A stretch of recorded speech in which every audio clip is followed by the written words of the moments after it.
Have a wonderful morning, wonderful, beautiful morning it is. Okay, we're going to start a new chapter in Tanya, chapter 13. I think we're That's the end of the Thank you. The staples on the left bottom, it's a mistake. I couldn't figure out how to staple it. Didn't want to staple correctly. Chapter it's chapter 13 of Tanya, page 55. So in the bottom it says page 55. That's where you know it's correct. So the staples on the wrong side. But the chapter 13. I want to give you a piece of paper that's been made. I want to congratulate Elliot Klugman over here on his wonderful thing that he put together. It's a work of love. And I'm going to give it to you. You can, a great piece of paper and a great concept. And I have printed it for everybody. And I put in the back also, I gave it to him, but he didn't put it in. I found even for the Kabbalah of color. So I can change them. So you have to add it to your picture. Oh, okay. Well, what a beautiful chart you put together here. Very very in-depth concept, and you should read it. And it gives you a beautiful interpretation and a beautiful explanation of all the things that we have been learning about the Esesphiris, 10 manifestations of godliness, and the 4 worlds of godliness. Really a beautiful, beautiful chart, Elliot. I congratulate you on it. And hopefully that people will get closer to Theta through this concept. Hopefully understand it better. Correct. So really beautiful, and we will come. You can take this chart with you. We'll come back to it in Shem as we learn Chassidus, and we'll look at the chart, and maybe Elliot will change things over here. As we always need to learn, change. I thought you were kidding. No, I wasn't kidding. I wasn't kidding. That's in case you're into color. So this Kabbalah of everything, yes, sure. Okay, there are 2 reds. The 2 reds. All right. Listen, I'm not so good in the Kabbalah of color, but okay. There's 3 reds look to me like, the Bina, Gevura, and... Okay, but the first is, this is upside down, you should realize. And I see this picture here, it's being the Chachmas on the left, so I couldn't get the picture correctly. So it's upside down, the picture's upside down. Chachma goes on the right, whatever. So the picture's not the greatest picture on my side, what I photographed. The picture color is not the right way. But, so there's different kinds of red ones probably. I don't know if that was on purpose. But okay, I don't know. I'm not... I'll have to look close. I'll read the word. Okay, let's learn. So this is a beautiful thing, and whatever, take it with you. And if you have any complaints, then talk to Elliot, and maybe he will change it. How much did I miss? You missed nothing. We're holding on page 54 in the Tanya chapter 13. You missed the moving of the city. So, my friends, we're going to start a beautiful new chapter in Tanya after the Alter Rebbe introduced us to the Avodah of Abeinoni, the person, the middleman, that he felt. He wrote the book for the middleman because he felt every person could be a middleman, could be a Beinoni. He might not be able to be a tzaddik in his life. He surely shouldn't be a rasha, a wicked person. He should strive to be a middle person, which is extremely... As you'll learn in Tanya, you'll see that is alone as avodah could take a lifetime, and maybe not one lifetime, many lifetimes, where God needs to bring down the neshama again and again and again to ultimately achieve this journey, that it's complete from A to Z. So right? So the Zohar says that the Eibush created the neshama, general 6,000 souls, and it gives these 6,000 souls, 600,000 souls, needed to accomplish a journey of Matan Torah, which started over 3,000 years ago. And therefore, this neshamas need to go through history of the Jewish nation till today, for thousands of years. They need to go through different concepts, different realities, from judges to the times of kings to the times of Nevi'im, etc. They had to go through every kind of a process that you can imagine. If you learn Tanakh, you'll see what the process was from the beginning of time till today.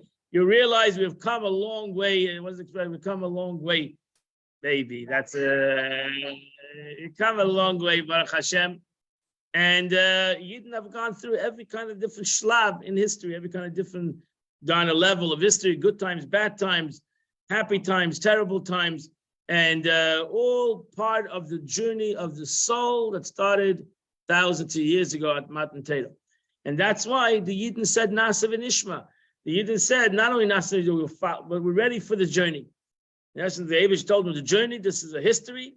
And then we know that Moshe Rabbeinu saw this history. He saw the history. Moshe Rabbeinu, the leader of the Jews who took the Jews out of Mitzrayim, saw this history. He saw what's going to be from the beginning to the end. So he knew exactly what the history is going to be. And that's it. And we're part of that history. We're part of that shalsheles. That's why we're called Chevel Nachlasai.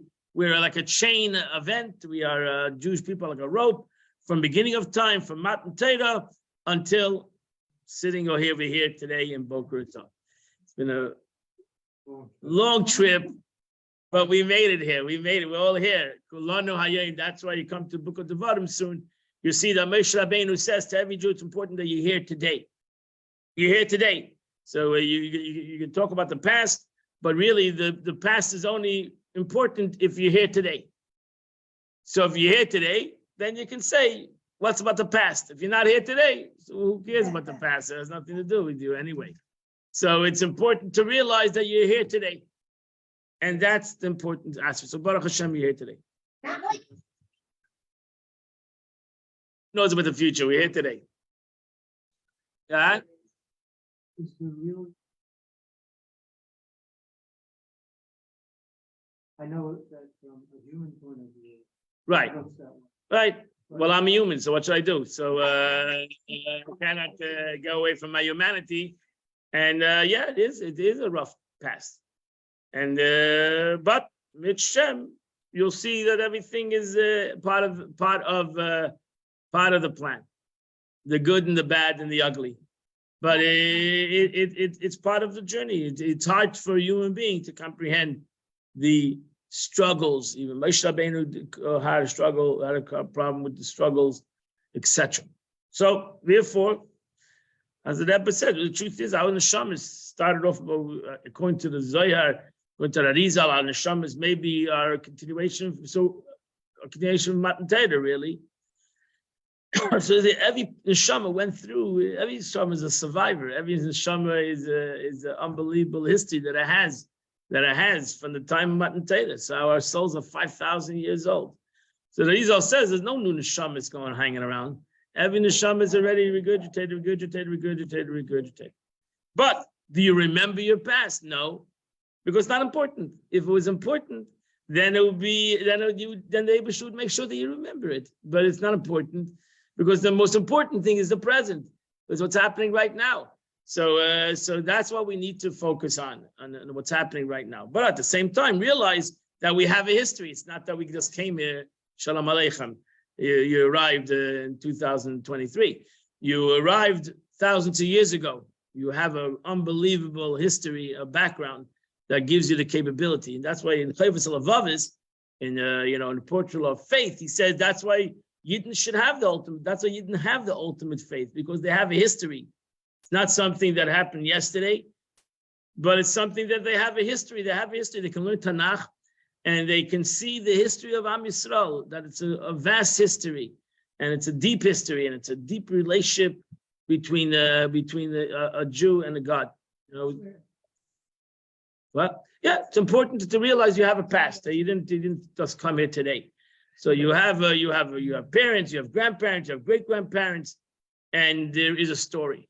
I was just saying, reading the Haftarah yesterday, the Haftarah is about Manoach, and I was just thinking, while I was reading the Haftarah, I was thinking Manoach, you read the Haftarah, Manoach, the mother and father of Shimshon Hagiber, and God chooses to talk to these two people. Who's this Manoach? Who is Manoach? Who is this? He doesn't even say who his wife is. He doesn't see the name of his wife. And really, the hero of the story, if you listen to the Haftarah, it's the wife. Like the Manoach is like seeming like he doesn't have that much there. Yeah, he's not on the ball. Right, his wife. What? So his wife. Who's this woman? Who is the woman the Abishai chose to have this relationship with? It's unbelievable. Yeah. It's really an unbelievable story. And I think that while I was saying that, I was thinking, it can happen to me. Why not me? Like why doesn't it happen? Why can't it happen to any one of us? Right? Because nobody heard of Manoach before, nobody heard of Manoach after, right? So really, the whole story is about Shimshon. That's what it is, Shimshon Hagiber. But Shimshon Hagiber came from somebody. Didn't fall out from the field. He didn't either fall out from the Levana. So he came from Manoach V'Ishtai, whatever his wife's name was. Over here can be Manoach and Ishtai. Why can't you be Manoach and Ishtai? Why can't you be that one? And I think everybody could be that one if they wanted. If God wanted and you wanted, you could be that one, and have the Shimshon Hagiber. Who knows? I don't know, but let's learn. Let's be inspired. Okay. The Alter Rebbe says, therewith we'll understand the commentary of our sages, that the intermediary people are judged by both the good and evil nature. For it's written, when he stands at the right of the destitute, to deliver him from the judgment of his soul. In essence, that every person is judging himself, because he has two judges, he has two people that are looking, he has two entities that are looking upon him, right? He's a vessel, he's a conduit, and these two entities are telling him what he is. One entity is telling him, you're a righteous individual, look at your greatness. And the other one is telling him, no, you're human like anybody else. So you're nothing special. Don't be so humble, you're not so great. And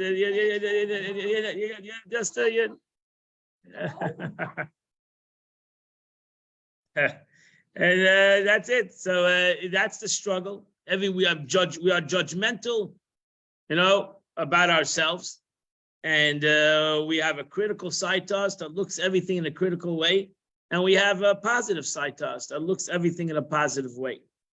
And these two entities are struggling. What should we be? What should we be? And this is symbolic in the Chesed and Gevurah, really, in the aspect of we have these two attributes. Chesed is kindness, is the aspect that we look upon ourselves in a kind way, and we are giving to ourselves, and then we have a Gevurah way. We look ourselves in a negative way, critical to ourselves even. And these are the two entities that are fighting within ourselves.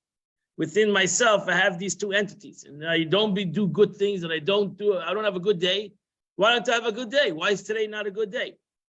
Even if the whole world's going upside down, why today can still be a good day, right? It could be a good day, right? Unless it's happening to me, but it's not happening to me. Why don't I have a good day? Why am I? Because essence, wake up in the morning, or I decide during the day I want to be lousy.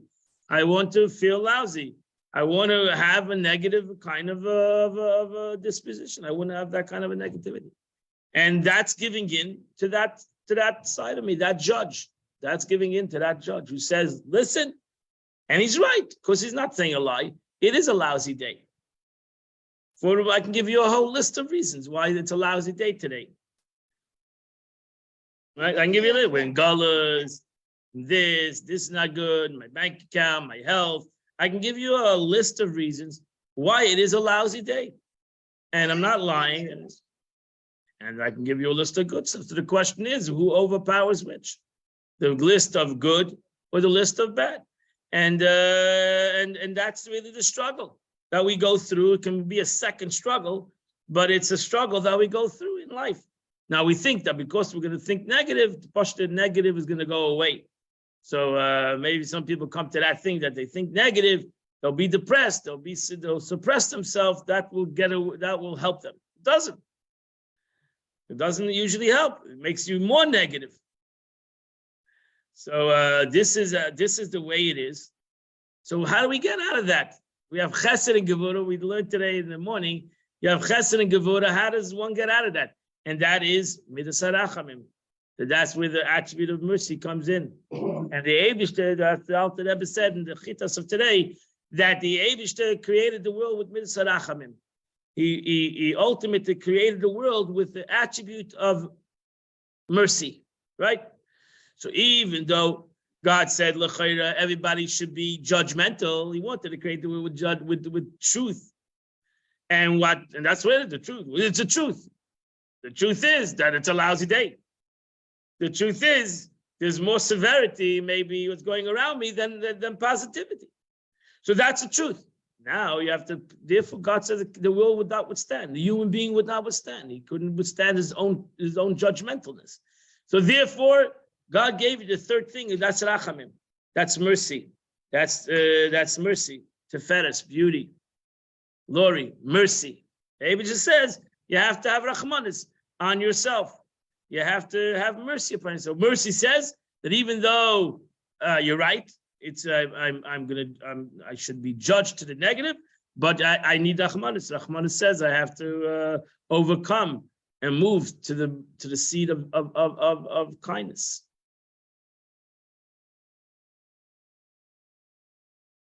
%. That's correct. Because God forgives you. So that's why you should forgive yourself. I agree. So note that they said, ruled by both, God forbid, because the evil nature gains any control, domination of the small city, even though, but temporarily, one of such times deems wicked. So that's terrible. So if we give our negativity, our yetzer hara, any shlita, any power over us, that's a terrible situation. We're not allowed to do that. We cannot allow that negativity should be given any power over the existence. So I can have a negative thought, but I have to stop it by that. I got to get rid of the thought. Because if I give any negativity power over myself, now you have deemed yourself as a wicked person.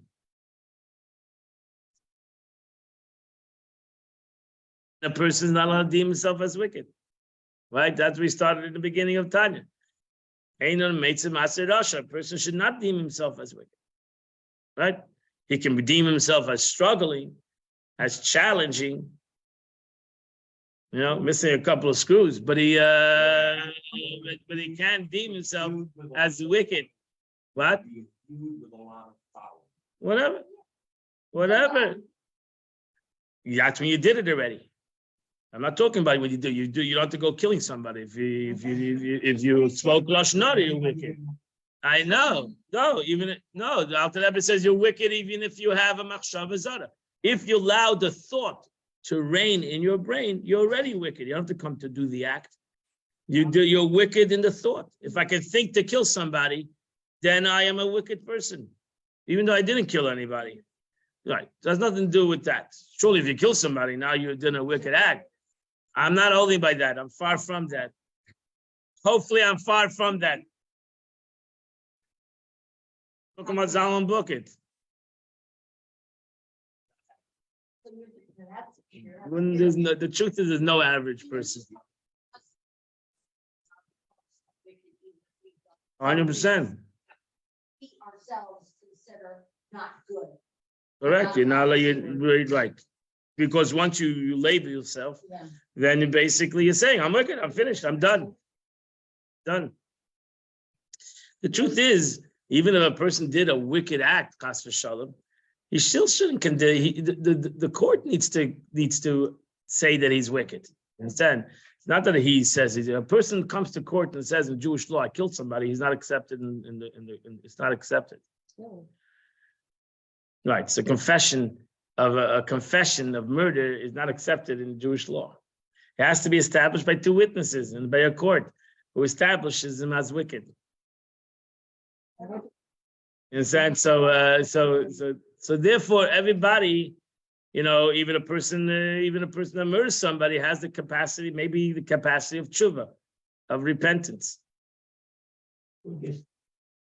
But no, there's repentance. There is a concept of repentance for everybody, as long as a person wants to repent. Okay, but we're not getting into that. We always pick out the harshest situation, which most of us don't do it. Wrong, and you do it over again, and you know that you've done something wrong, and you're like, I don't want to do it, that you do it again. Know that it's wrong. So it's wicked. You can't control yourself. No thing that you can't control yourself, but there's really no thing that you can't control yourself. Yeah, It's a Rasha. A person that says I can't control himself, that means he's a Rasha. That he's lost his control over himself. He's given himself to somebody else's control. What control are you giving yourself over? To your evil inclination. So now I'm giving myself over to my evil inclination, to be in control of me. And that's a sad situation. That's why we are all in a way in a sad situation. Because each and every one of us has certain things that we give away our control. So who's going to decide what is worse? Well, that's why most people say your Yetzer Hara is worse than my Yetzer Hara. My Yetzer Hara is not so bad. Your Yetzer Hara is terrible, but my Yetzer Hara is workable. So that's why it says 2 Jews come together. It's 2 against 1. Why is it 2 against 1? 2 good against 1 evil. It's 2 against 2 evils. Because my Yetzer Hara gets along with your Yetzer Hara. But my Yetzer Hara doesn't get along with your Yetzer Hara. He's no friend of your Yetzer Hara. My Yetzer Hara says, you're much better than the other guy. We're not friends. on your past, Right. you become about you. Correct. And you don't do those things wrong again. You do other things wrong. A lot of things wrong. So that's it. So we do other things wrong. So the point, that's a struggle in our life. That's what we struggle with, and therefore Chassidus says, the best way to do it, to stop that struggle, is to stop it where it starts, and that's in the machshava. That's in your thought. So if you can stop it in thought, you would never struggle with the action, right? So if you can stop everything in thought, that it doesn't pass the thought process. Easier said than done. I'm not saying it's not easy said and done, but ultimately, if you want to be able to stop this process, the best thing would be to stop it in thought. That's it. Once you stop it in thought, you don't have a problem anymore. You don't come to speech, you don't come to action. Stop the thought. I'm not saying it's easy. Nobody promised you a rose garden. This is a struggle of life. I agree. But if you have to come to that realization first, that first of all, I got to come to that realization that I can stop it in thought, that I do control my thought. Right? Do I control my thought? And the Alter Rebbe is going to say that the truth is it's the only thing that you can control, because somebody can force you to do an action, but nobody can force you to think something, right? So thought is something that is in total your control. Therefore, the truth is that you have to, in halacha, in many aspects of law, let's say laws of Shabbos, you see, for example, which is one of the laws that we hard for us to keep, as to know all the malachas of Shabbos. But the malachas machshavos, there has to be a thought, right? If I wanted to do A and I did B, in halacha, it's not considered a malacha. Understand? So I wanted to cut the tree and I cut something else. It's not considered a malacha. It's not malachas machshavos. It has to be the thought. When it comes to Shabbos, it has to be the thought. The thought is a very important thing when it comes to Shabbos. So it's an interesting thing to put that concept in an aveda, in a sin, that it has to be machshava. It has to be thought. There has to be the concept of thought. If you do something thoughtlessly, That's an example. Even the concept of, I'm not going to want to go into this, but if I wanted to kill Reuven, I killed Shimon. No, serious. No, I'm saying it's okay. Not going for Shimon. The question is am I an intentional murderer of Shimon? I'm not intentional murderer. I'm an intentional murderer of Reuven, and I didn't kill Reuven. So I missed Reuven, and I killed Shimon. So you cannot consider that first degree murder. Because I had no interest in killing Shimon whatsoever. And I think those are legally also. So it's second degree murder. So it's not like murder. No, I'm saying Shabbos is, I say one thing. I'm going even into murder. That the murder also, even in the aspect of murder, you have to have machshav. You have to have thought. Right. Right.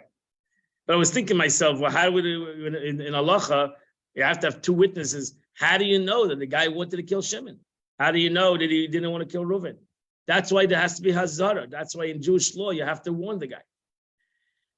So you can imagine if somebody's trying to kill somebody, you have to warn him, don't kill. And he has to say, whatever. He has to respond, I don't care. Right? I know the law, and I'm doing it anyway. So why? Because there has to be intention. So it has to be intention. That's why there has to be warning. No. Oh yeah, maybe. I don't know. I don't work in the Israeli army, but yeah, we're not interested in killing anybody. The intention is that the person should know what he's doing. That when he doesn't a sin, he should know what he's doing. Right? Most people, when they sin, they're not doing it because they're doing it out of taiva. They have a desire to. They have some kind of a desire to do it. It's above reasoning to them. They can't control it. Nobody's mechavin limrate by it, right? A person that knows the halacha, he says, you know what? I want to dafke do it. Right? To say the story of the Chavetz Chaim, who was once walking in Kippur, past the restaurant, he saw two Jewish people eating on Yom Kippur. So he said, in Hebrew, say like teyavon, eskazun tehate, enjoy it, right? Enjoy it. So it was, they say the story that his student said, what he's saying to a Jew to enjoy. So he said, because better they do the Aveda out of enjoyment than to say, oh, it's Yom Kippur, and you're not allowed to eat, and you're eating pasha, because that's the opposite. The Abisha said not to eat, so you're dafke eating. That would be terrible. That would be a terrible sin. A Jew can't control his taiva. He's hungry and he wants to eat. What do you want? We're human beings. Some people cannot control their taivas. Some people cannot control their desires. It's very easy for you to tell a person to control his desire. Yeah, you can do that. Try that with an addict. Try to tell a person to control himself. It's very easy. Like you said, it's easier said than done. So I'm not arguing with you. And therefore, we should be compassionate to everybody. We should have compassion on everybody, not only on good people, but compassion even on not such good people. Yeah, that's what the Rebbe instituted, the Aleph Institute, to go and reach out to Jewish prisoners who done not good things. Because you need compassion. Just because a person has done something bad doesn't mean he's not a human being anymore. It means that he's a human being that couldn't control himself. Right? That's correct. And therefore, everybody should judge himself first and say, how does he control himself? Well, how does one control himself? And I think that's why the Alter Rebbe emphasized the word wicked Russia. Because most of us think, I'm not a Russian. Right? He's a Russian. He stole, he's a Russian. He murdered, he's a Russian. My Avedas don't make me a Russian. And that's not true. That's not true. That's not the truth of the Torah. Torah calls a person a Russia, a person who who even does a simple Aveda. He's a Russian. Might be harsh. Yeah. But doesn't mean you shouldn't, it might be harsh a little bit. But it's not a Russia in the concept of action, Baruch Hashem. So and it's not a Russia in the concept that's something that cannot be rectified. Murder is something, how do you rectify murder? How do you bring the person back? So it's a very difficult thing to rectify. Well, most Avedas you do, Baruch Hashem, you can fix it. You can fix it. It's not unfixable. It's fixable. Whether it's stealing, whether it's Lashon Hara, whether it's all these things, whether it's between us and God, for sure, everything's rectifiable. Everything is fixable. So therefore, we should not give up, right? We should not give up our hope in fixing something. That's what it says. Don't till the day you're dead, you can fix something. And you should try to fix it. Try to fix it. Do you think that an addict can actually control his thoughts? Everybody control their thoughts, unless they have an imbalance in their thoughts. Some people have, they have some issue with their mental capacity. I'm not talking about that. That they have to go to, get medication. There's a lot of people that way. But I'm talking about general. Most people can control. They don't want to control their thoughts. They don't want to do that. And the truth is, we're all the same. So it doesn't make a difference. We all have this mental problem that we don't want to control our thoughts. We don't want to, for whatever reason, we want to think negative. We want to think that we cannot, another expression, Ganev apumaktarta chmarakaria. A Ganev, before he goes to steal, he davens to the Eibishter, that he should be successful. So he thinks that the daven to Eibishter he could be successful. His Geneva, once you daven to the Eibishter, you should have parnasa. Like if you think you believe in God, why don't you pray to God that you should be successful in your business? Why you daven to the Eibishter that you should steal good? But seems like he doesn't trust God that he can give him parnasa, but he does trust God that he'll be able to be successful in his Geneva. Now that's a crazy thought if you think about it, and we laugh about it. But the Gemara says that's what human beings are. They'll pray to God that they should do something negative. They should be successful in a negative, and even though they know that's negative, and we know that. How do we know it's negative? Because a Ganav is a person that is doing it in the private. If he thought it was positive, he would do it publicly. So a Ganav, he's not openly doing Geneva. He's not openly stealing. He's doing it in the thing. Like I've met somebody that said we always did the 11th commandment. That shall not get caught. Yeah. That's the thing where we broke.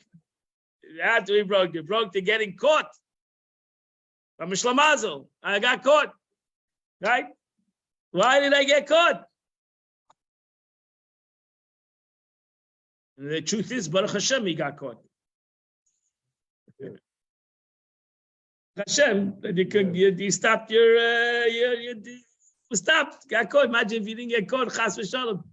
It could have gone on and on and on and on. So that's the beauty. That's the beauty. So the Abish, so you got caught also. In every Aveda, you got caught, right?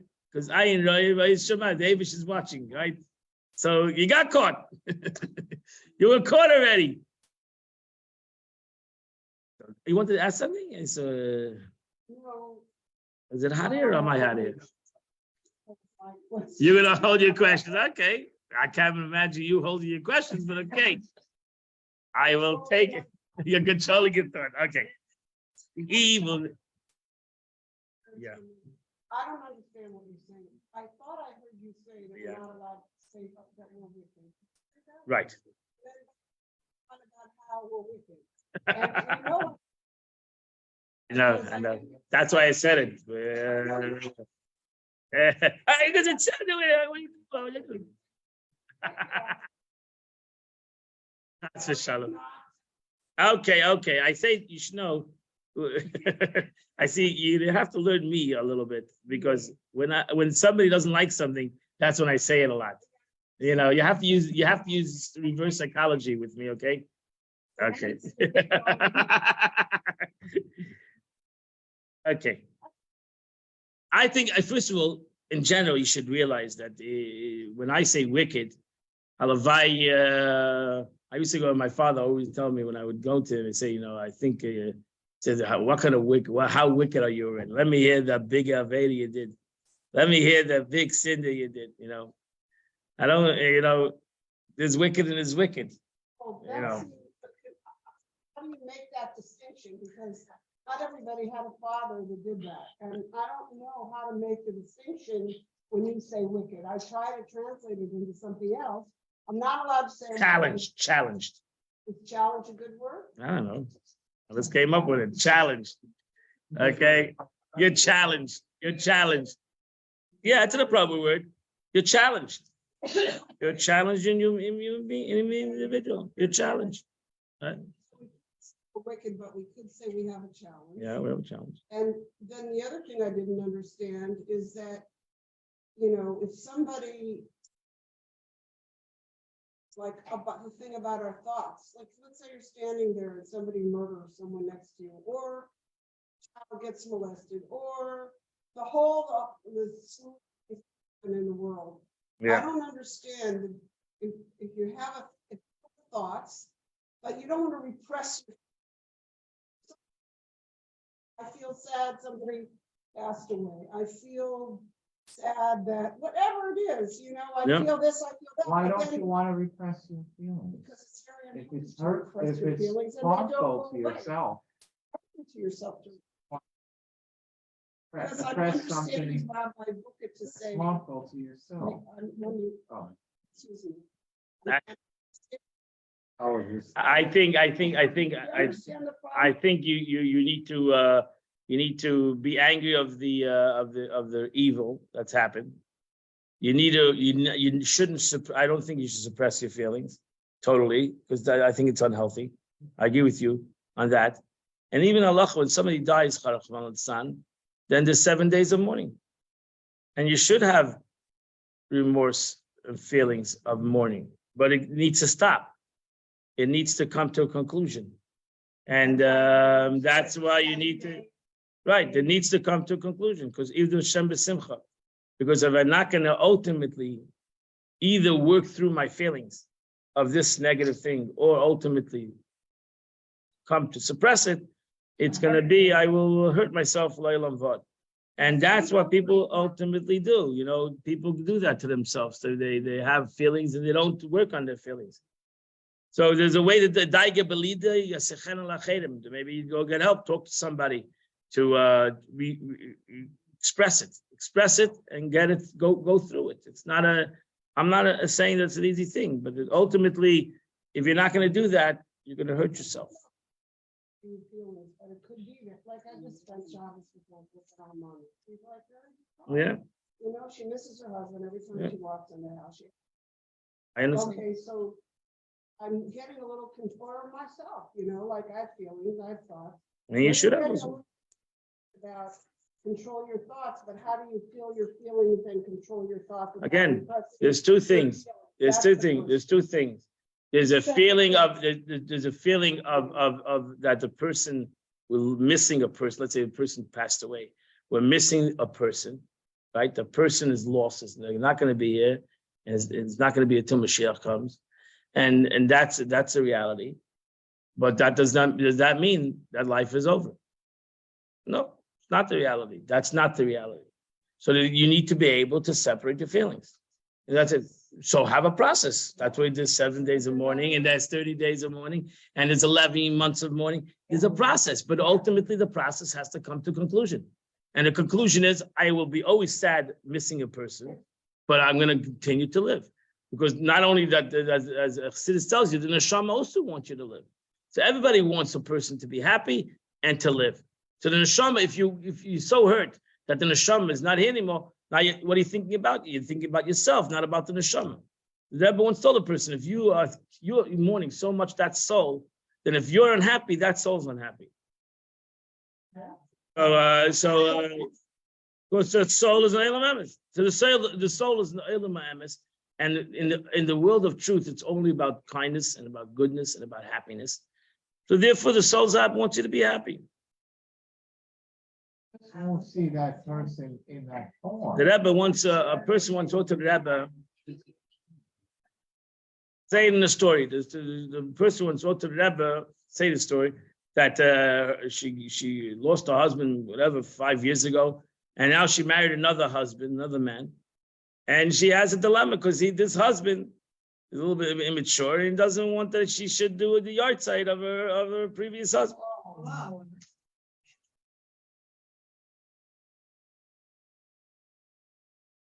But the Rebbe answered her as follows.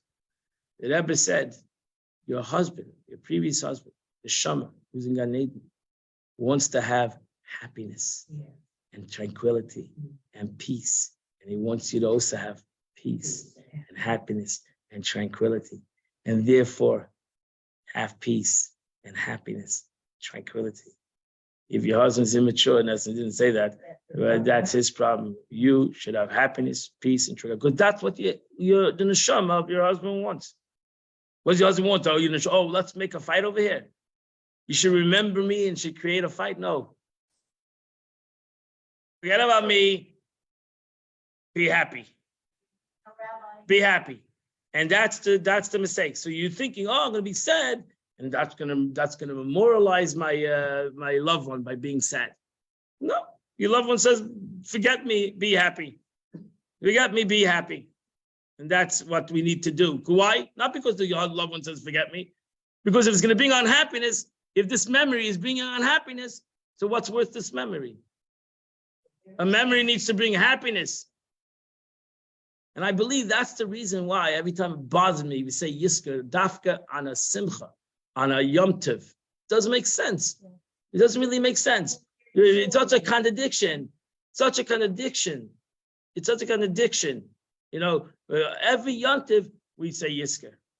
Like what does Yisker have to do with Tzimos Torah? What does Yisker have to do with the Shavuos? Why are we doing Yisker in these times? These are morbid things. No, because the point is, the Eibush says, what do you mean? The neshama is joy. If there's one entity that's having true joy today, is the neshama Lamaila, is having true simcha, is having true joy. And that's what the neshama is. The neshama is joy. And therefore, I want you to remember the neshama in joy. I want you to remember the neshama in simcha, that you should have joy in the memory of this neshama. Not that you should become depressed. You should have joy. Sure, you're depressed that they're not here, but you should have still joy. You're sad they're not here. Self-understood. You're not gonna deny that concept. Every time you think my parents, I'm not gonna be sad that they're not here. What, I'm a human being, and I love them, and I'm gonna love them forever and ever. But do I want it? But does my father and mother want me to be happy? 100%. So they want me to be happy because they were happy. So if they were happy in this world, they're surely happy in the upper world, and they want me to be happy. So you have to be able to make this distinctions. You got to be made. That's why David gave you a brain, to be able to make the distinction between what is right and what's wrong. It's right to be sad. It's wrong. It's right to be sad in one way. It's wrong to be sad in a negative in another way. So, what? Good question. I don't know. It's a good question. It's a good question. You know why? Because it's an emotion, Pasha. It's very hard to teach. Maybe never taught that in yeshiva. I've never taught how to mourn. I don't know how to mourn. You can put whatever you want to. Sure. There's nothing sad about death. You just won't. The only thing sad is you won't see that person in that form. It's in a different form. I don't see how that's sad. It's actually this. Okay, fine to you. You cannot say to somebody you shouldn't be sad. It doesn't work that way. Yeah, I agree with you. I agree. Yeah, I just said that. You cannot. Correct. But you can tell somebody that you have to control your feeling. And you have to do that. Because if not, you're only hurting yourself. And if you want to hurt yourself, that's your choice. And you can hurt yourself for the rest of your life. But if you don't want to do that, then you don't have to do that. But You make a choice. I agree. Stay in this state or The rabbi says, you're right, and you're right, and you're right, and they're all right. How do you control your thoughts without repressing your feelings? That's what I don't get. Like you just said, okay, you can be sad, so sad. I don't know, how do you, because like. Why can't I have a feeling to someone? Why can't I have a feeling? I just explained to you, I have a feeling for my parents. They both passed away. I still feel for them every single day. And I'm not talking. I have a feeling. I have a love feeling for my parents. I yearn for them every single day. And every single moment I think about them and I yearn for them and I'm sorry that they're not here. It's painful, but I'm a very happy person. Because why? Because I know my parents want me to be happy. And that loss should not affect me that I shouldn't. Let me ask you a question. If a person has a loved one and they're truly in love and the guy goes away or the woman goes away, she goes to Australia. You're not getting food now, so you miss her.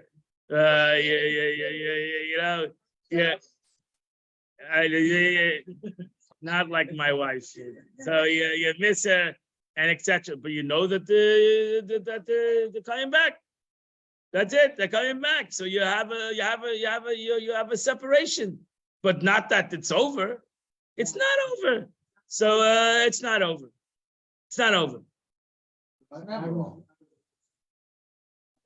In this world, we're sad. In the next, go across, so to speak, across the river in the next world, Right. they're cheering that they're. 100%. Yeah. They're not ill members. That's so me. 100%. 100%. They're not in pain. They're very happy.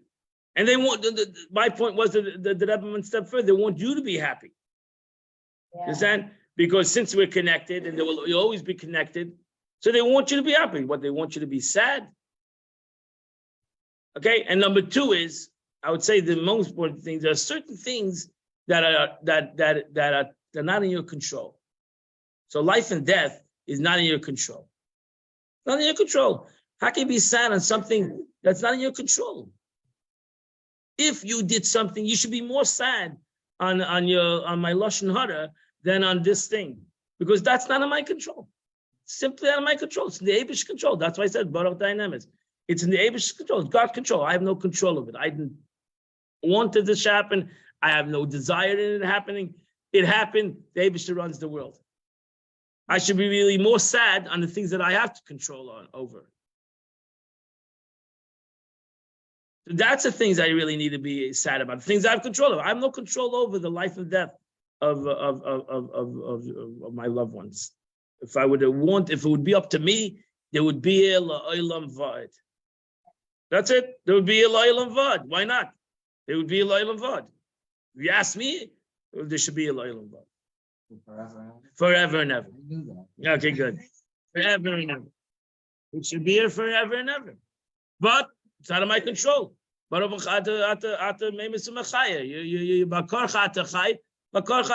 forced to live, you're forced to die.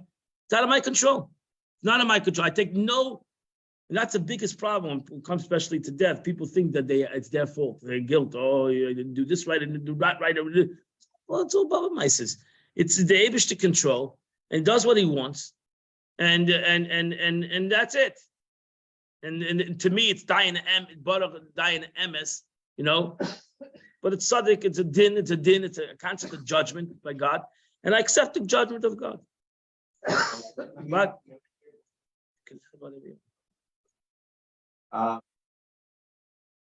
the stupidest things I used to say to someone. And I get it a lot, so it's okay. Very stupid. Feel this way.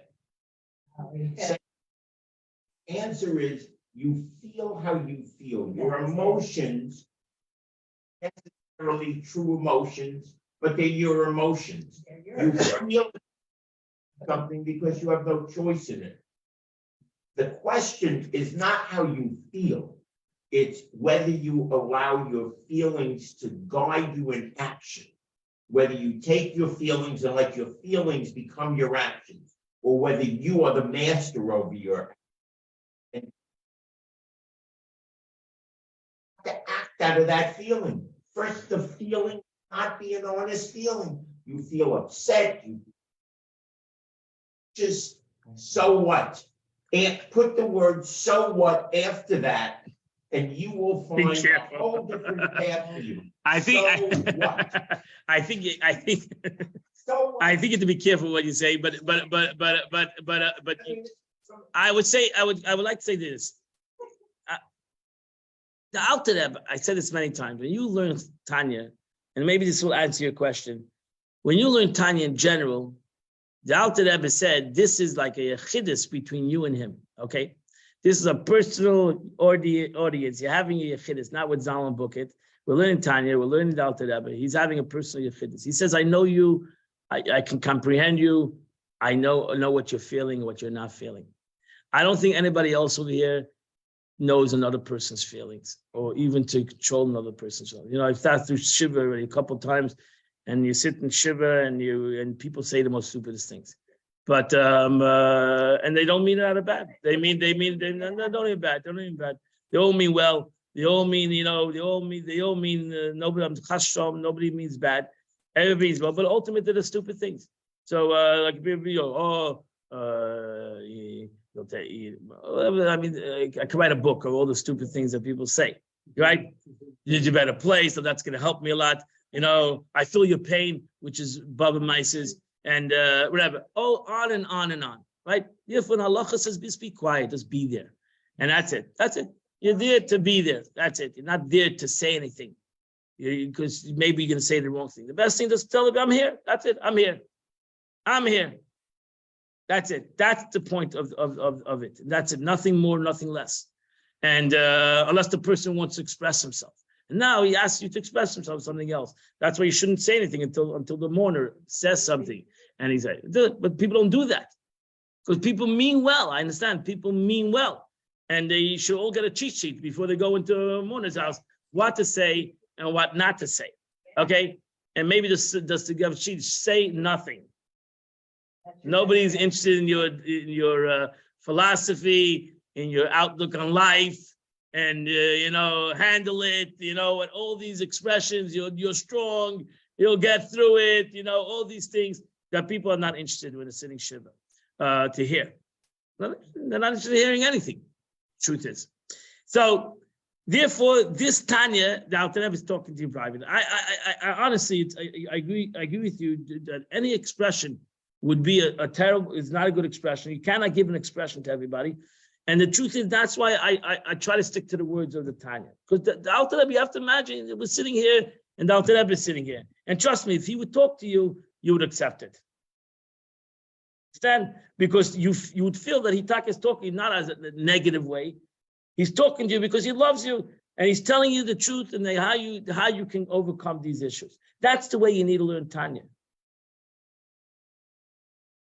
If you don't learn Tanya that way, it could be a very hard way to learn it. So you need to learn the Tanya like you're sitting by the Alter Rebbe, and he's telling you, I'm saying this out of love. I'm not saying this out of hate. I want to help you. I want to uplift you. I want to tell you the truth and how to overcome. I'm not here telling each other the truth to put you down. I'm telling you the truth, how to ultimately work on these truths and overcome these truths. So if you were a tzaddik, you wouldn't feel sad at all. Maybe. Right? He just lost 2 sons and he's silent. And he continues to do that by the Beis Mikdash. That's like crazy. Who can do that? How many people could do that? So we praise him, right? Nobody expects you to be Aaron. Nobody expects you to be Aaron. Why didn't he? Because he wasn't allowed to. He was in the middle of dedication of Beis Hamikdash. So you imagine he loses 2 kids in one day, and Abishah says, "Keep on going, like nothing happened." Like how do you do that? That's like superhuman. Superhuman. But these were tzaddikim. Right? I keep on reading the stories of Kloisenberg, whatever. He comes out of the Holocaust, loses 11 children. Like, how do you go on? How do you continue? It just does not make any sense. Anyway, so we're not the Kloisenberg, whatever. So finished. Right. Now he go on. He never spoke negative. He spoke always positive. These are tzaddikim. Tzaddikim. We're not tzaddikim. Nothing's wrong with that. We're human beings, and Abish knows that we're going to speak negative, we're going to think negative. And the Alter Rebbe says, listen, I care for you. I know that this is your struggle because I know God gives it to you, these struggles. But you know what? Together, if you think the right way, if you understand what I'm trying to tell you, you'll think the positive way, even in a negative situation. And that's what the beauty of Tanya is. It's a personal conversation. And that's where you need to learn Tanya. And if you learn Tanya that way, you'll learn it, you'll understand it, I think, a little bit different. You'll understand it a little bit different. So, huh? It's right over here. It's right over here. The Alter Rebbe wrote to Tanya. He said, I was careful on every word I wrote. I thought hours and hours on every single word that I wrote in this time. Why? And he does an introduction because I care. I feel the soul of every Jew, and I can answer his soul's pain. I have the capability, if you learn the Tanya, to answer your soul's pain. So that's amazing thing. So, you need to learn the Tanya in that kind of way, that the Alter Rebbe is talking to you personally, sitting in him, you're telling him all this. He says, I know, fully comprehend, and let's try to work it out. Let's try to know the truth.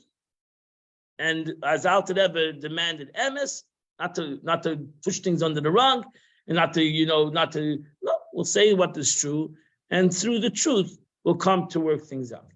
Because the truths are not so terrible. So don't make it big. It is truth.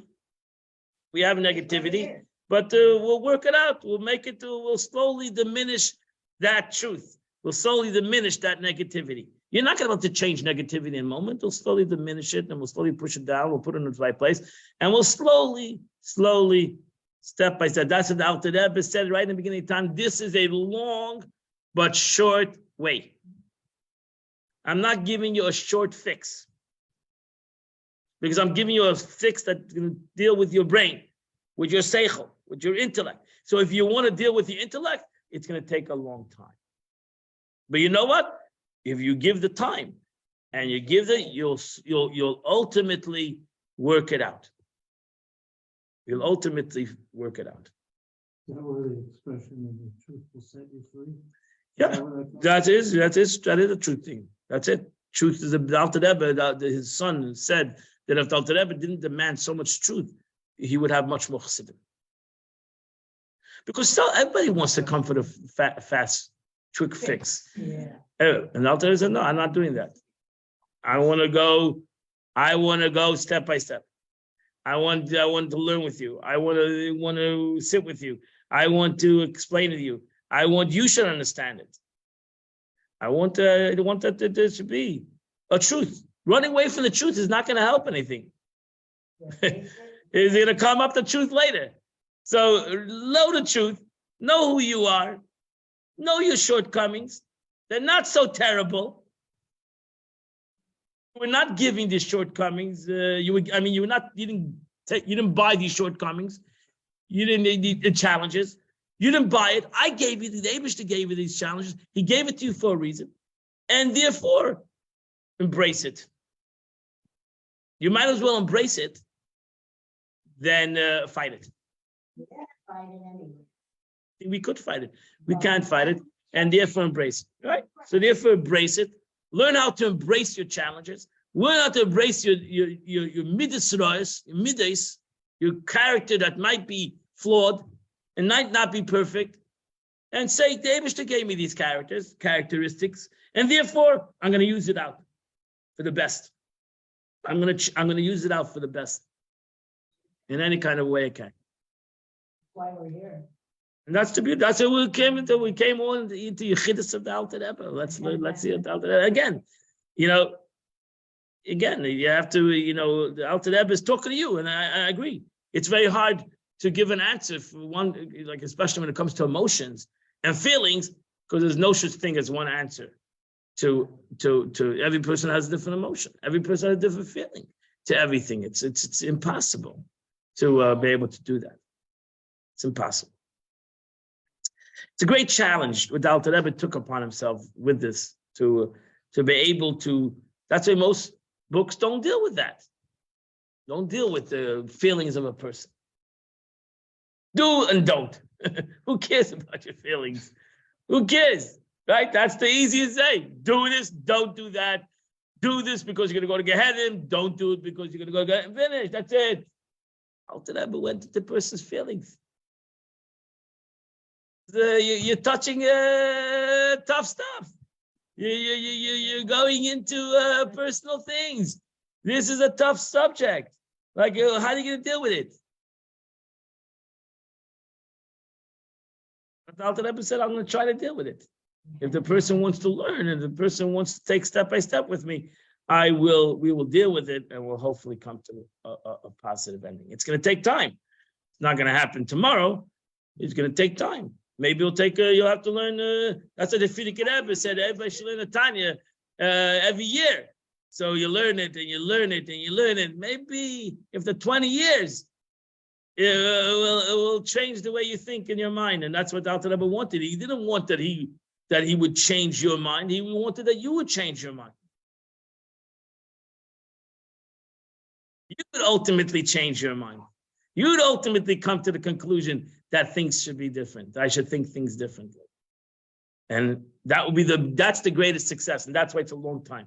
The Alter Rebbe could have came with a powerful thing and blown everybody away. And you have some kind of speakers that way to blow people away. And now you're inspired, but it doesn't last. It's not you. It's given to you. It's somebody else doing it. This was the Tanya was written that we should all work through our issues and slowly become better people. And trust me that if you hang in there and learn Tanya every day, you're going to realize in years from now, you'll say, wow, I think differently. I feel things differently. And that's the beauty of learning Exodus. So it's a slow process. And let's go weiter. Let's learn a little more. Challenging nature of a Beinoni. I'll say the word challenging. It's a challenging nature of a Beinoni, however, is no more than an example, for example, a magistrate or a judge who gives his opinion, the point of law. The Alter Rebbe says, don't think, even if you do, you have a challenge. You have evil, whatever it might be, the Yetzer Hara, evil inclination, that doesn't make it you. That's the mistake. The mistake is you think that your challenge is you, not you.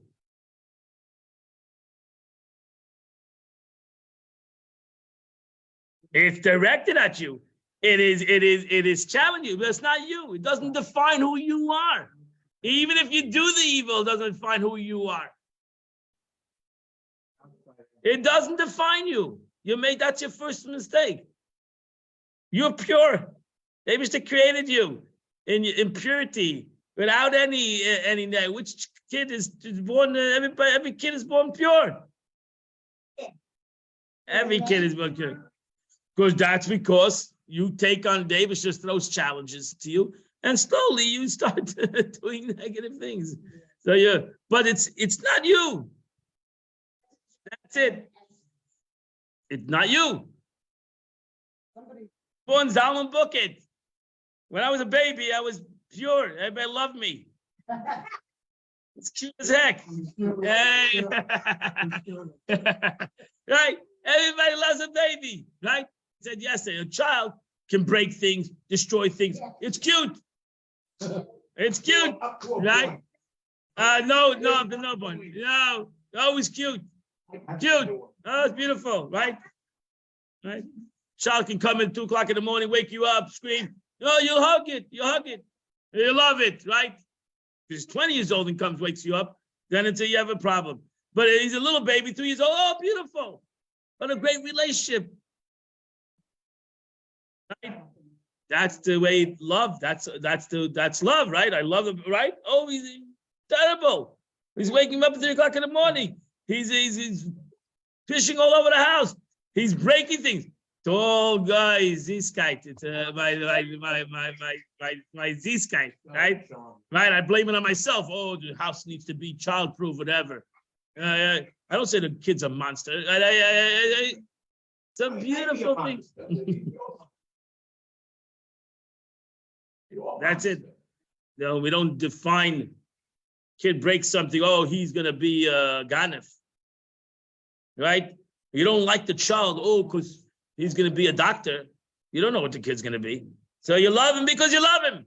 That's it. The Eibishter loves us because of who we are, not because of what we do or what we don't do. The truth is, you have to love yourself for who you are. What you do is not really who you are, maybe. But It's gonna be a demolition. my father used to sing. His grandchildren scream. He's gonna be a chazan. Tell my wife, why are you picking him up always? You know, she used to run and pick him up. Why you pick him up? Why stop going? He should be a chazan. He has to practice. He has to practice his chazanis. He has to practice his being a chazan. Funny, I didn't see that. Okay. They didn't become a chazan, so it's all right. So it's an opinion. It's an opinion. That's the point. It's an opinion. Screaming on people. That's why you can't look up. So your Yetzer Hara is giving you an opinion. The Yetzer Tov is giving you an opinion too. But your Yetzer Hara is giving you an opinion. He's giving you an opinion. He thinks that you should do this thing. Right. But not that doesn't define who you are. Even if you act and it doesn't define who you are. Thank God. Baruch Hashem. That's what you say every morning. It's pure. It will always be pure. My essence will always be pure. Because that's who I really am. Now the question is, why am I acting like an idiot? That's really the question is. Why a person that is pure is acting like a meshugana? The Rebbe once, a guy once said his favorite story, cute story. The guy once went to the Rebbe, maybe said this story. The guy went to the Rebbe that, I just went to synagogue on Yom Kippur, and I feel like a hypocrite because I only want to go once a year. And I don't go to shul the other 364 days in a year. So I'm basically, am I a hypocrite? The Rebbe said, you're looking at it wrong. You're only truthful one day of the year. You're a hypocrite the other 364 days of the year. So you're truthful once a year. That's the way, you understand? That's the truth. You're a yid. You belong in shul. You belong in shul. 365 days a year. That's no question about it. So the question is not on why you came on Yom Kippur. The question is why you're not in shul every day. That's the way you look at it, because that's the truth. Here, the Alter Rebbe says the same thing. It's an opinion. Don't take your Yetzer Hara as who you are. Because if you're going to do that, then it's terrible. Therefore, it's an opinion. The guy has an opinion. And you're giving now the right to somebody else to move into the business. You're giving somebody else. And now, if Chashon, we take his opinion. So now you hand the keys over to a ganef. You gave the business over to somebody else. That doesn't close the business. It bankrupt the business.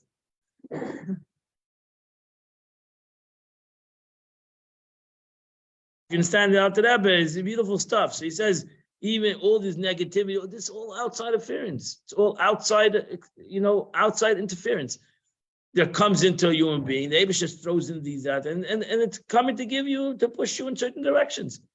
Now, doesn't define that that's what you are. You should define yourself as a godly soul. That's your definition. Who am I? Jew, because I have a neshama. That's who I am. That's who I am. What do I do? It might be something else, but who I am, I'm a neshama, never kiss. So therefore, the first thing is, Alter Rebbe says, remember that. Even the evil nature of it is not to judge its opinion. Yet it's not necessary final decision. So yes, salam aleichem. So he's entitled to have his opinion. But your opinion doesn't have to be implemented because you have an opinion. But there's another, we have something else. We have another opinion. Every Jew, you have two opinions. You have two opinions. That's where it comes from. You have two opinions in yourself. Two opinions. You have opinion of Yetzer Tov, and you have your opinion of Yetzer Hara. Now, that's why we're conflicted. Why? Because you have two opinions. What do you do with two opinions? Arbitrate. We need to arbitrate. That's right. That's correct. So what does a Jew do? He has two opinions. He has opinion of his Yetzer Tov, his opinion of Yetzer Hara. They're conflicting. They're both very important opinions to him. They're both there. What do? Oh, that's not what the Alter Rebbe's opinion is. The Alter Rebbe says, ask. The truth is, it's not totally off the mark. Oh, the Alter Rebbe says simply, go ask God. Go ask God. What's God's opinion? That's it. The Eibishter has an opinion on everything. Very opinionated entity, God. So in other words, what was the Torah? Because you have two against one now. Your godly soul wants to have that opinion. You have your animalistic soul wants a second opinion. God agrees with the godly soul, and finished. You have two against one. You go according to the majority. You follow the majority.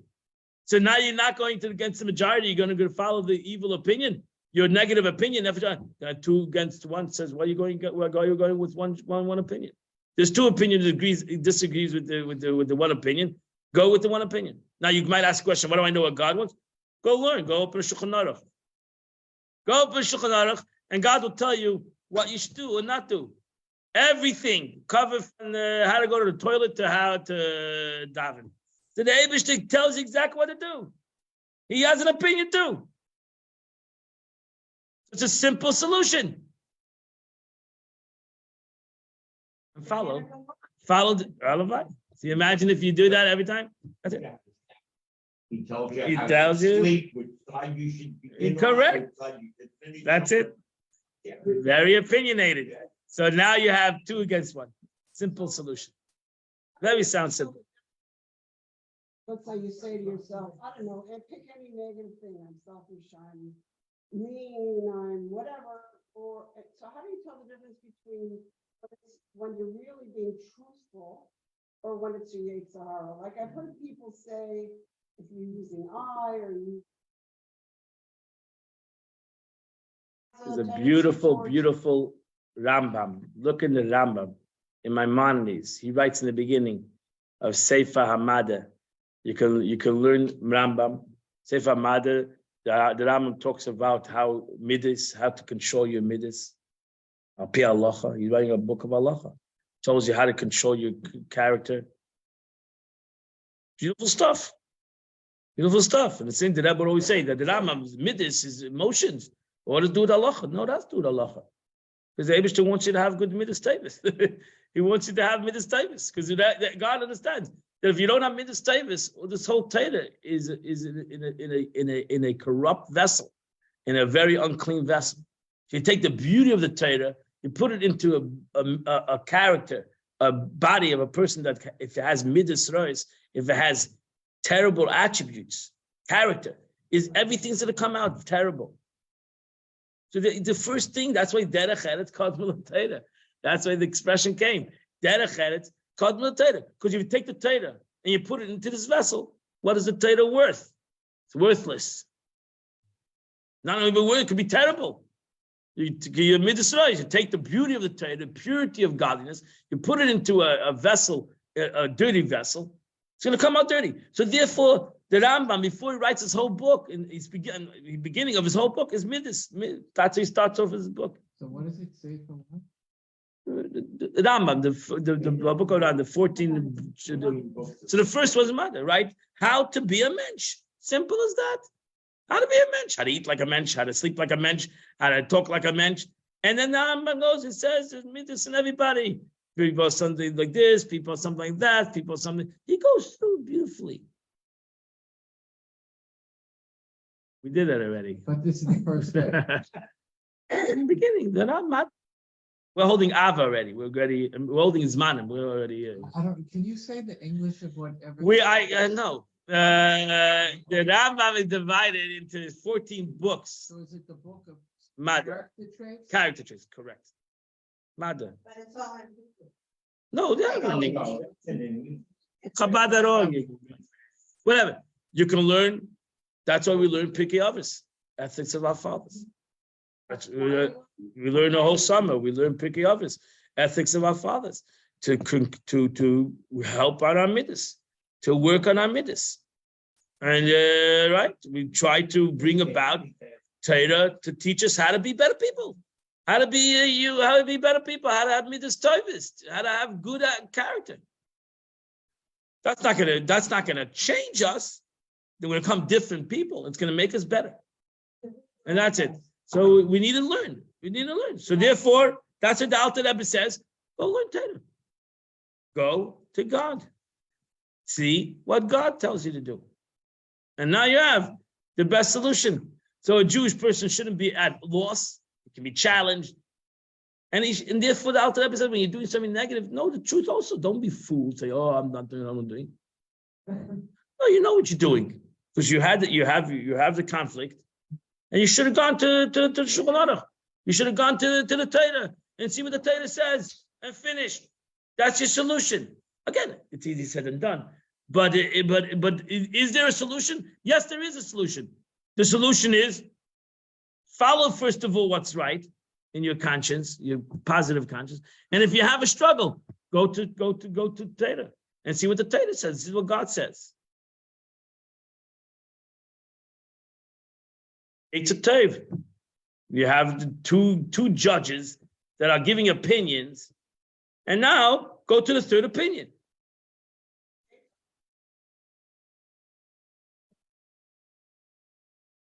No, it doesn't say pigs fly.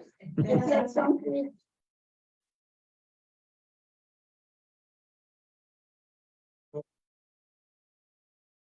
Again, go to the Torah. The Torah will tell you what is the Torah will tell you what negative is. The Torah will tell you what true negative is. What is even ego? We all have ego. The Torah will tell you what is good ego, what is bad ego. Ego is edging God out. Whatever. But there's ultimately good ego, going Yankiv, that we are proud of who we are. You know, in the Shulchan Aruch it says you got to be strong like a lion and be. But then the Rambam goes and tells you which ego needs to be eradicated and which ego needs to be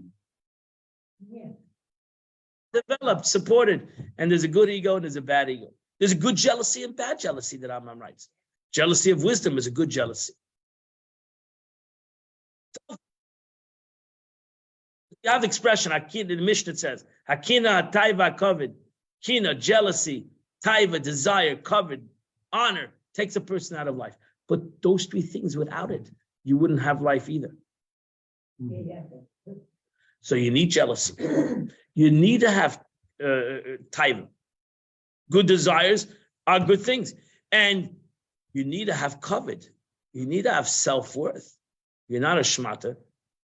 You are a person. You are a human being. You are a godly person. You are a human being that needs to have covet. So everything in its right place. That's what King Solomon said. Everything has its place. And everything has its time. Everything. So we all know the worst thing is ego.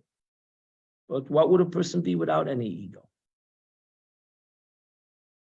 We're not Rabbi Yehuda Nasi. We're not Hillel.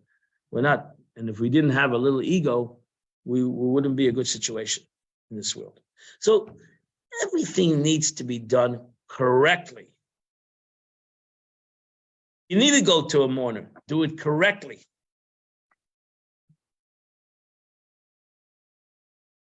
Correctly. That's right. Don't do what you think is right. Do what Shulchan Aruch tells you to do. And the Shulchan Aruch tells you what to do when you go to a mourner. Everything is there in Shulchan Aruch. Let's go to the Shulchan Aruch. And if you can't access the Shulchan Aruch, you can always go to a Rav. Correct. 100%. Again, these things we need to push it, learn. how to be a mensch, how to be in, menschlichkeit and have human decency and respect and self-worth and all these expressions that we need to do. We need to do it because ultimately all the Torah needs to come through this vessel. All the Torah that I learn needs to come through this vessel. And if this vessel that I'm bringing the Torah in is not good, imagine if I was a oppressed person, then all my teachings would be morbid. Everything would come out morbid. That's what the Torah wants, that you should be morbid, and express the Torah in a morbid way. No, so it should not. So that's an important thing. Self-worth. There's no thing. A person should have self-worth. Hey, There's what did no you say? thing. You should have self-worth. 100%. You're a part of God. David doesn't make junk. And yeah. And the Shulchan Aruch says. Yeah, sure. Either in Shulchan Aruch or the Rambam or everywhere. There's a beautiful, I saw a beautiful pirush yesterday. In the whole Torah yesterday, you have suddenly the pasuk says that if somebody doesn't have somebody to redeem him, right? If somebody doesn't have anybody to redeem him. So Rashi says, if somebody doesn't have anybody to redeem him, because he was sold to the slave or he gave away his property or whatever, if somebody doesn't have anybody to redeem him, then he should give it to the kohen, right? He should give the money to the kohen. Redeem now, actually, over there is talking. So Rashi says we're talking about a specific kind of case, right? The simple thing is if a person steals from somebody. The person what? A person steals from somebody, right? He steals from somebody. And he makes a vow that he didn't steal. So he has to pay, double, whatever he has to pay. Right? Torah says, who you have to pay to? To the one you lied to, the one you stole from. If that Torah says you don't have somebody who to redeem you, you stole from somebody. You made a vow, and now you have nobody to give the money to. Nothing. Why don't you give it back to the person? Oh, he's dead. He's not there. He's dead. Oh, so Rashi says, is there a Jew in the world that doesn't have ears? Is there such a thing? Doesn't have what? Doesn't have brothers and uncles and father. What's going on over here? Every Jew has a mishpacha. When there's a will, there's a mishpacha. So where is there a Jew in the world that doesn't have somebody who is a relative? Every Jew is a relative. Rashi comes up with a very specific case. Old Torah. Rashi comes out a case of ger. You have a ger, right? The ger, the convert. Person that converts and he didn't get married, or he didn't get married, had no children. So now you stole from this ger and he's dead. You're gonna give it back to him. You can't give it back to his brother, his uncle, his aunt, whatever, his father's family, because they're not family. You give it to the Kohen. You give it to the Abraham. To the Kohen, you give it to God. Give it to God. Give it to God. The Rebbe says, what a beautiful pasuk. What a beautiful thing. We come with Rashi, says the pasuk has to come up with a case of a ger. I mean, we've got to come up with the wildest, craziest situation, right? Ger, that the pasuk is talking about a ger that doesn't have any family, right? Because he's not married, he has no children. This is the whole pasuk. Like, if Torah would give away a pasuk to a case that probably never happened or almost impossible, won't happen. The Rebbe says the teaching is that when somebody has nobody, he has the Eibishter. The Eibishter says, I am your family. I am your family. Right? If you have nobody in life, if you feel you have nobody in life, you have me. I am your family. I'm your family. A lot of people feel they don't have family. About chuvis and then this and that. We feel we lost our family. David says, you have no family? I'm your family.